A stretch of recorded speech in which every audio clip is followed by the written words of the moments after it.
All right, welcome back to the new Sentinel, folks. Today we're diving into Russiagate again, but this time with some fresh documents and, well, a lot more finger pointing. So, let's set the stage. Before the 2016 election, the intelligence community, folks like Comey, Brennan, Clapper, were saying Russia didn't have the intent or the capability to hack the actual election. That's the key bit. But then, after Trump's win, things changed. Suddenly, the narrative shifted. Major, you remember the December 9th, 2016 NSC meeting, right? Oh, I remember it, Chukwuka. That meeting's like a chess move you don't see coming until it's too late. So, the timeline goes, right before that, there was supposed to be a presidential daily briefing, PPD, on Russia. But hours before, a senior intel official yanked it from the president's book. Next day, Obama calls in the big dogs, Comey, Brennan, Clapper, the whole crew. Suddenly, the assessment flips. Now, Russia's not just meddling, they're supposedly swinging the whole election.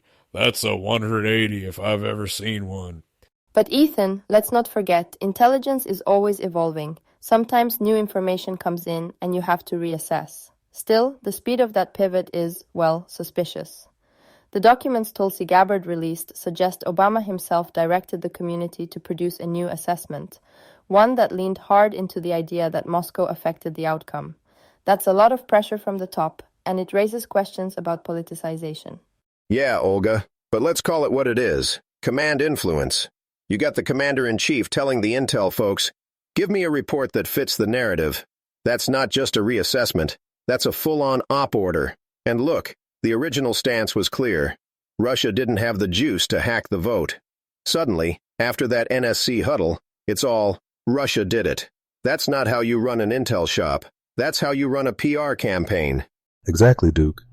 And the key players, Obama, Comey, Brennan, Clapper, they all had a hand in shifting that narrative. The question is, was it genuine concern or just politics? I mean, I've seen briefings change on a dime, but this was something else. Olga, you look like you want to jump in. I do, because while the timeline is troubling, we have to remember the context. There was real fear about foreign interference, and sometimes leaders overcorrect. But the fact remains, the intelligence community's stance changed dramatically after direct White House intervention. That's not normal, and it's not healthy for democracy. Yeah, and it set the stage for years of division. Once you politicize intelligence, you can't put that genie back in the bottle. The trust is gone. All right, so let's talk about how this all blew up.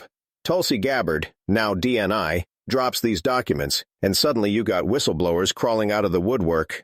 They're saying, we were disgusted by what happened. That's a big deal. And then, boom, the media machine kicks in. New York Times, Washington Post, they're running with the Russia narrative like it's gospel. Yeah, Duke, and I gotta say, having sat in on intel briefings back in the day, it's wild how fast a narrative can shift. One classified memo, and suddenly everyone's singing a different tune. I remember, you'd walk into a briefing thinking one thing, and by the end, you're questioning everything you thought you knew. That's the power of leaks and selective information. And the media, they amplified it, sometimes for good reason. Public needs to know if there's foreign interference. But the coverage was relentless. Every headline, every cable news segment, it was Russia, Russia, Russia. It's easy to see how public perception got shaped so quickly. But as we've seen, the difference between influence operations and actual hacking got blurred. That's dangerous. Yeah, Olga, and let's not forget, the leaks weren't just about transparency, they were strategic. Someone wanted this narrative out there, and the media was more than happy to oblige. It's like we talked about in that episode on media manipulation. Remember MAGA at the crossroads? The press can make or break a story, and here they ran with the most sensational angle. And you got whistleblowers now, saying they were pressured, that intel was manufactured and politicized. That's not just a leak, that's a full-on breach of trust. And the media, instead of asking tough questions, just ran with it. That's how you get 2 years of Mueller and a country split down the middle. It's a lesson, really. When you mix leaks, whistleblowers, and a hungry media, you get a narrative that's almost impossible to unwind, even when the facts start to come out. And for the folks on the ground, like us vets, it's frustrating to see how quickly the story can change, just because someone decided to drop a memo at the right time. So, let's get into the heart of it. Was this genuine concern or political motivation? The debate is fierce. Some say the intelligence community was just doing its job, protecting democracy. Others see a calculated move to undermine Trump. But what's clear is the impact. Public trust in institutions took a massive hit. And that's not just an American problem. I've seen similar disinformation campaigns in other countries, Ukraine, for example, or even in my home, Russia. The consequences for civil society are real. People lose faith, and that's hard to rebuild. Yeah, Olga, and let's clarify something. There's a big difference between influence operations, like running bots, buying Facebook ads, and actually hacking election systems. The documents, even the ones Gabbard released, show Russia didn't hack the vote. They tried to influence, sure, but that's a far cry from changing ballots. The media and some politicians blurred that line, and it's cost us dearly in terms of trust. And that's the playbook, right? You muddy the waters, make folks doubt everything. That's classic info ops. But when our own intel community gets caught up in it, whether by accident or design, it's a problem. We're supposed to be the gold standard. Now, people don't know who to believe. That's a win for our adversaries, plain and simple. And it's not just about 2016. This kind of doubt lingers. Every election since, people are looking over their shoulders, wondering if the fix is in. That's not healthy for a democracy. We talked about this in Courts in Command. When trust in institutions erodes, the whole system suffers. Whether you think the intel community was acting out of genuine concern or playing politics, the damage is done.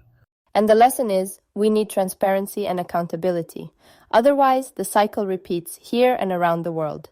Disinformation isn't just a Russian export, it's a global threat to civil society. We have to do better. Couldn't agree more.